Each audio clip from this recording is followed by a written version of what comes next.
inside the train, it doesn't offer enough of really a view to like the outside world, but being like physically outside and like being able to see everything and like catch it on camera. Obviously all my friends, I told them that I was gonna get up on top of the train because it was the 7 line and I've never surfed the 7 line before. They were obviously all like, nah, don't do it.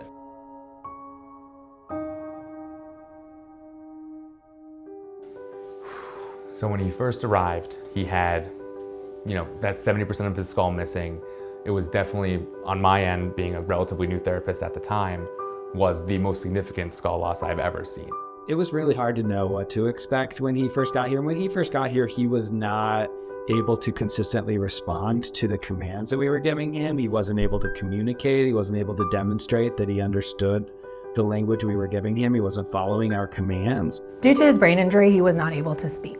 So it wasn't just that he didn't have a voice, he was not able to even coordinate moving his mouth to try to speak. I injured the whole right half of my brain, and the right half of your brain controls your left side's movements, as does the left side of your brain with the right side, where your body's right side movements.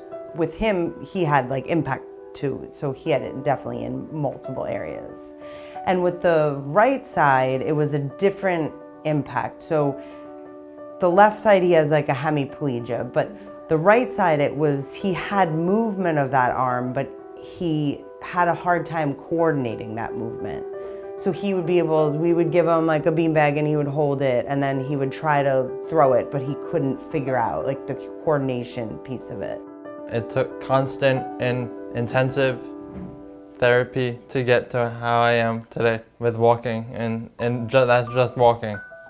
So the right was still very weak. It was his unaffected side, but both of his sides were really affected. It was a global brain injury, but it was definitely his least affected side, I should say, so his stronger side. But that started to return first, but with one leg, you can still do a lot, but it's challenging to be able to effectively walk or go long distances without the help of power mobility.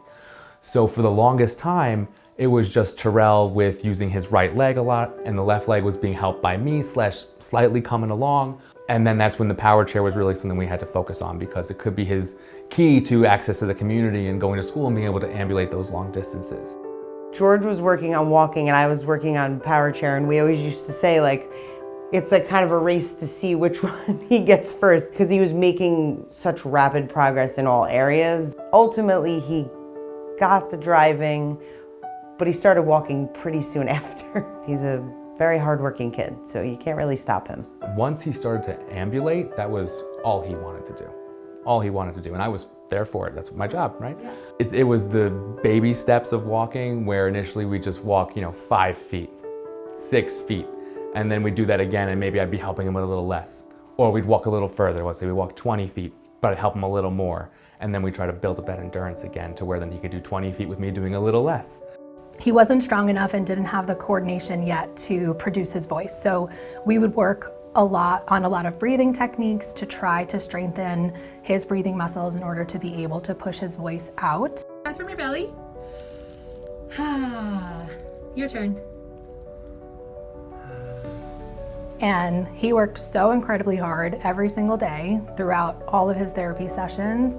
And, ultimately, as you see him today, he is able to speak, of course, and he's come so far. So he now has shoulder movement, he has some elbow movement, and like I was saying, he's getting his finger out, and he's gaining movement, and he uses it in some functional ways. He has some activities that he does with it. He'll open the doors in school, he'll try to press the elevator button, so he has a lot of things that he can do with that arm as well. So overall, he's made progress in every area, and he's talking clearly all the time. He talks to everybody, he knows everyone's name, his memory is better than mine in all the ways. Terrell has worked really hard and he's been getting really good rehab for a long time. And so there's the recovery that happens because your brain recovers and heals, and then there's the recovery that happens because you've trained in a way that maybe other parts of your brain have taken over some of the function, or maybe you've learned really well a way to compensate for this, what might now be a permanent weakness. So I think Jarrell is a picture of all of these different pieces kind of stacked on top of each other, which is made for a tricky, long, but also pretty remarkable recovery. He is one of a kind. He, not only is he very charismatic, he lights up any room that he walks into, you know, with his bright smile. But like you said, he's kind, and he cares about his peers. He cares about getting the message out that subway surfing is not worth it, and it's not worth what he's gone through. And I think for a teenager of his age to have that perspective and to be able to turn this around and try to help other kids his age avoid going through what he had to go through, I think that in and of itself speaks to his character. The quote goes, high risk, high reward, and you're offering quite literally the highest risk there is to offer. You're risking your life for absolutely no reward or gain.